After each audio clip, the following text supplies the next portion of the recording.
Барлықтарыңызға қайырлы күн. Құрметті менің алғашқы бейне сабағым байқауына қатысушылар, әділ қазалқалары. Мен Мұхаммед Хайдар Дулати атындағы Тараз өңірлік университеті гуманитарлық әлеуметтік ғылымдар факультетінің тарих мұғалімдерін даярлау мамандығының 4-ші курс студенті. Аты-жөнім Аярбек Мадина. Мен осы бейне сабақ ретінде Ұлы Отан соғысы жылдарында Қазақстан деген тақырыпты таңдап алдым. Ендеше сабағымызды бастайтын болсақ, менің бүгінгі сабағым негізгі 5 жоспардан тұрады. Яғни екінші дүниежүзілік соғыс қалай басталды, Қазақстанның жеңіске қосқан үлесі қандай, сұрапыл соғыс жылдарындағы өнеркәсіп қандай болды, Ұлы Отан соғысы жылдары Қазақстанға көшірілген өзге ұлт өкілдері туралы және ең соңғы тармақша ол 9 мамыр жеңіс күні. Жалпы енді 1939 жылдың 1 қыркүйегінде фашистік Германия Польшаға шабуыл жасады. Кейін Англия және Франция бұл мемлекетке қарсы соғыс жариялап, кең ауқымдағы екінші дүниежүзілік соғыс басталды. Ал 1941 жылдың 22 маусымында фашист әскерлері Кеңес одағына қарай соғыс ашты. Оған әлемнің 72 мемлекеті қатысып, 62 миллионға жуық адам ажал құшты. 41 жылдың 22 маусымында жаңа айта кеткенде фашистік Германияға КСРО-ға тиесілі Брест қамалына шабуыл жасап, Ұлы Отан соғысы басталды. Ресейлік тарихшылардың мәліметінше 1941 жылы қамалды 7000 сарбаз қорғаған. Оның 1000-ға жуығы Қазақстаннан барған жауынгерлер болатын. Жау шабуылынан кейін аман қалған Брест қамалының қорғаушылары партизандар қозғалысына қосылды. Олардың қатарында да қазақстандықтардың біршама үлесі болды. КСРО-да жүргізілген осы 39 жылғы халық санағы бойынша Қазақстанда барлығы 6,2 миллион адам тұрған. Соғыс жылдары әскер қатарына бәрімізге белгілі 1,2 миллион қазақстандық шақырылған, оның 600 мыңдайы Қазақстанға, яғни туған жеріне оралмаған. Қазақстаннан барған әскерлер Майдан даласында ерлікпен шайқасты.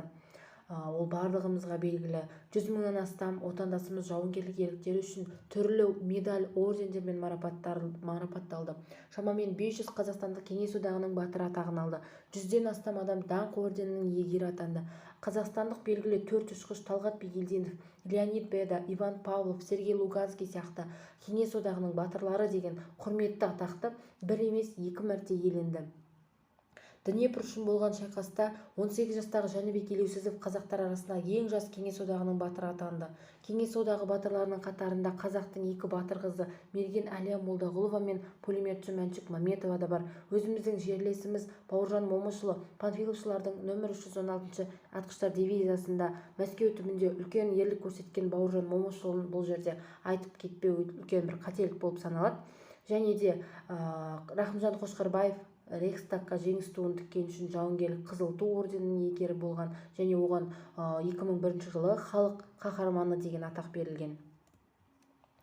Соғыс кезінде өнеркәсіп өте бір қатты бір дамыды деп айта алмаймыз, бірақ соғыс кезінде өндірілген барлық астығымыз бар, етіміз бар, көкөнісіміз бар, барлығы Майдан даласына жіберіліп отырды.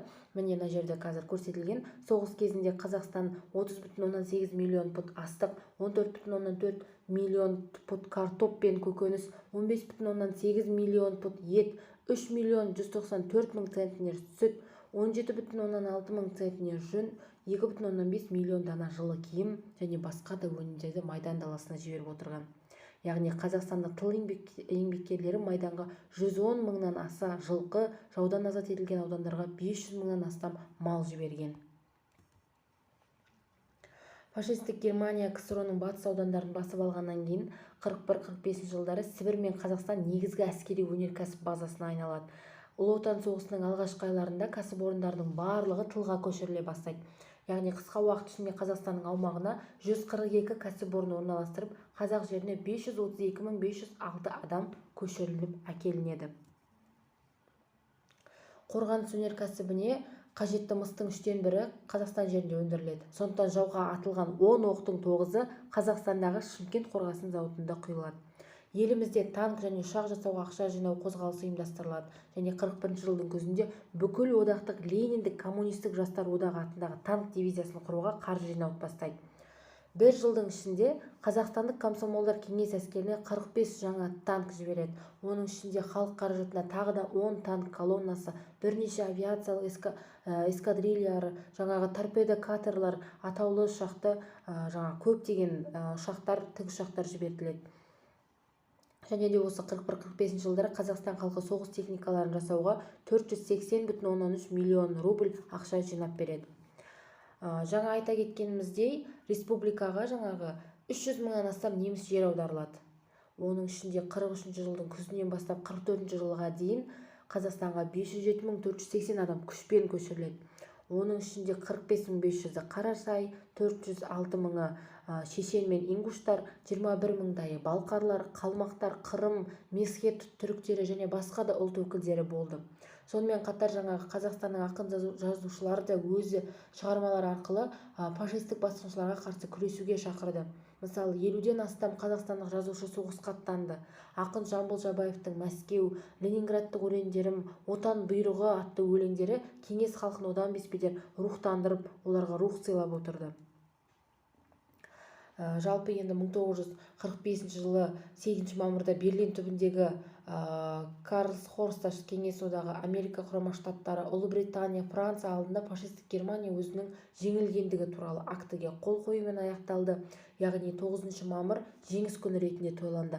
Ал екінші дүниежүзілік соғыс 1945 жылдың 2 қыркүйегінде кеңес одағының Жапониялық Квантун армиясын жеңумен аяқталады. Міне қазір мынау видеода көрсетілгендей Рейхстагқа ту тігу видеосы дейді. Яғни бұл бізде интернеттен алынған видео ролик болып табылады.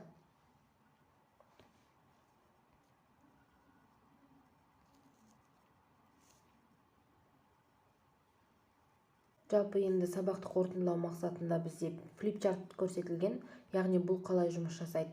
Яғни мына жерде көрсетілген сұрақтарға оқушылар А, В, С, Д нұсқаларын таңдау арқылы жауап беріледі. Жауап беріліп болғаннан кейін дұрыс жауабын тексеру мақсатында қате немесе дұрыс деген варианттар шығатын болады. Қазір жасап көрсек. Мысалы, бірінші сұрақ: 1941 жылғы мамырдың 1-інде Гитлер КСРО-ға шабуыл маусымның нешесінде бастауды түбегейлі шешті? Яғни бұл жерде дұрыс жауап көрсетілген және оны оқушылар таңдап болғаннан кейін мына төртбұрышты квадратты жылжыту арқылы дұрыс жауабын біле аламыз. Міне дұрыс жауабы Д, яғни 22 маусым. Келесі сұраққа ауысатын болсақ, Совет одағының қолбасшылығына жатпайды. Бұл жерде 4 бірдей адамның аты жөндері берілген. Мінекей. Яғни дұрысы Константинеску. Үшінші сұраққа өтетін болсақ, шабуыл жасаспау туралы кеңес одағымен жасаған келісім фашистік Германияға қай жылы қол қойылды? Бұл жерде де 4 вариант берілген және ең дұрысы А жауабы 1939 жыл 23 тамыз.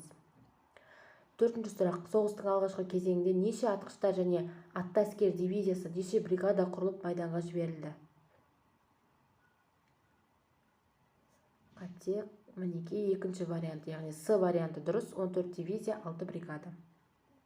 Жетінші сұрақ: 45 жылғы 9 тамыз одақтастық міндеттемелерге сәйкес КСРО соғыстың соңғы ошағы қай елге қарсы соғысқа бағытталды?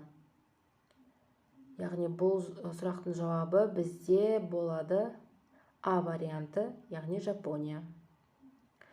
Келесі сұраққа көшетін болсақ, Рахымжан Қошқарбаев қатысқан шайқас.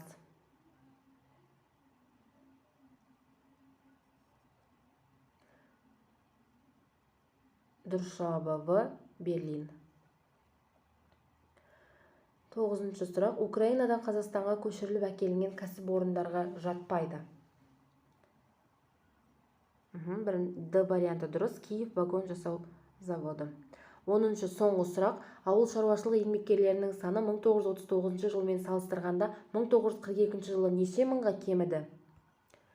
Яғни дұрыс жауабы бізде қазір 600 мыңға кеміді. Және осыдан кейін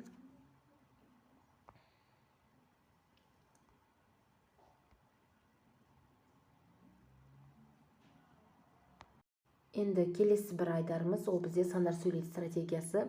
Яғни оқушылардың барлығына осындай тура осындай үлгідегі карточкалар таратылады. Яғни осы жерде тұрған сандар, цифрлар қандай мағына береді? Мысалы, 1941 жыл 22 маусым. Бұл бізде фашистік Германияның КСРО шекарасына басып кірген күні деген сияқты мәліметтерді толықтырып жазып шығу керек.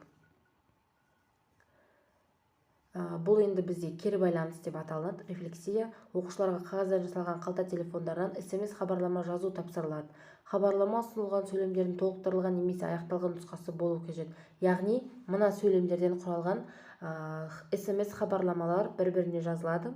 Бүгінгі сабақтан мен не түсіндім, не білдім, ненің ақиқатына жеттім, бүгінгі сабақта мені не қуантты, мен өзімді қандай жағдай үшін мақтан тұтар едім, маған ерекше не ұнады, сабақтан соң мен мынаны жасап көргім келеді деген сияқты өз ойларын жазу арқылы балалардан кері байланыс ала алатын боламыз.